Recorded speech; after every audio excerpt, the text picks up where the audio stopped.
మెదక్ జిల్లా పురపాలక సంఘం సర్వసభ్య సమావేశంలో పాల్గొన్నారు municipal chairman Chandrapal, vice chairman Mallikarjuna Goud. ఈ సందర్భంగా వైస్ చైర్మన్ మల్లికార్జున గౌడ్ మాట్లాడుతూ మెదక్ మున్సిపాలిటీ పరిధిలోని ఏ వార్డులో కూడా చెత్త సేకరణ చేయడం లేదని, అదేవిధంగా జవాన్లను నియమించడం లేదని, 32 వార్డులు ఉంటే 32 వార్డులకు ఏ వార్డులో కూడా చెత్త సేకరణ కానీ మున్సిపల్లోని ఏ ఒక్క అధికారి కానీ తన కుర్చీలో కూర్చొని అధికార దర్పంతో తప్ప తాము అధికారులమని నియంత్రణతో పాలన కొనసాగిస్తున్నారని, ఆయన మున్సిపల్ చైర్మన్ గా ఉన్నప్పుడు ఇలాంటి సంఘటనలు ఇలాంటి కార్యకలాపాలు జరగలేదని, తానెప్పుడు ప్రజల పక్షపాతినని municipal vice chairman Mallikarjuna Goud chairman చంద్రపాల్తో వాగ్వివాదానికి దిగడం జరిగింది. ఈ సందర్భంగా మున్సిపల్ చైర్మన్ కలెక్ట్ చేసుకుని తాము కూడా అన్ని రకాలుగా అన్ని వార్డుల్లో ప్రతి ఒక్కరికి సముచిత స్థానం కల్పిస్తున్నామని, ఏ ఒక్కరికి అసౌకర్యాన్ని కానీ అభివృద్ధికి కానీ తాను అడ్డుపడడం లేదని ఈ సందర్భంగా వారు తెలిపారు.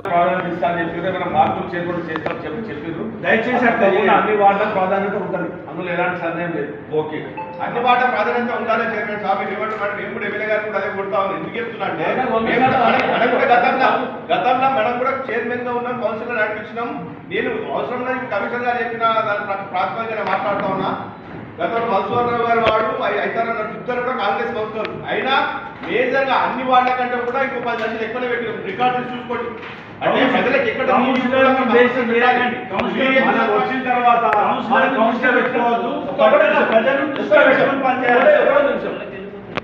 మనం వచ్చిన తర్వాత దాదాపు 4 సంవత్సరాలు అవుతుంది. ఈ వార్డు ఎక్కువ, ఆ వార్డు తక్కువ. నిధులు అందరికీ సమానం ఇచ్చినాం. కాంగ్రెస్ అయినా బీజేపీ అయినా చైర్మన్ గా ఉన్నా వైస్ చైర్మన్ గా ఉన్నా అందరికి సమానం వచ్చింది తప్ప లక్షలాది వేలాది తేడాలు ఎక్కడ లేవు. అందరికి సమానం చూస్తాం. ఇప్పటిదాకా ఇందులో ఎలాంటి సందేహం లేదని చెప్తున్నాం. భవిష్యత్తులో అదే ఉంటుంది. ఇంకా 4-5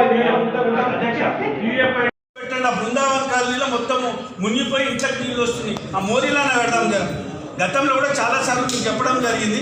బృందావన్ కాలనీలో అదేవిధంగా వెంకట్రావు నగర్ అయితే మనం సీరియల్గా పోతలేదు.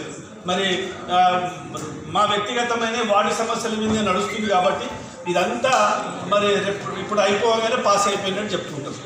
నా ఉద్దేశం ఇంకా 3-4 అంశాలు ఉన్నాయి. ఒక 5 ముందుగా నాకు లక్ష్మీవర్ధయ కాలనీ, ద్వారకా కాలనీలో మిషన్ భగీరథ నీళ్ళు వస్తుంది. దయచేసి ఒక బోర్ వేసి ఆ పైప్ లైన్కు కనెక్షన్ ఇవ్వండి, సరిపోతుంది.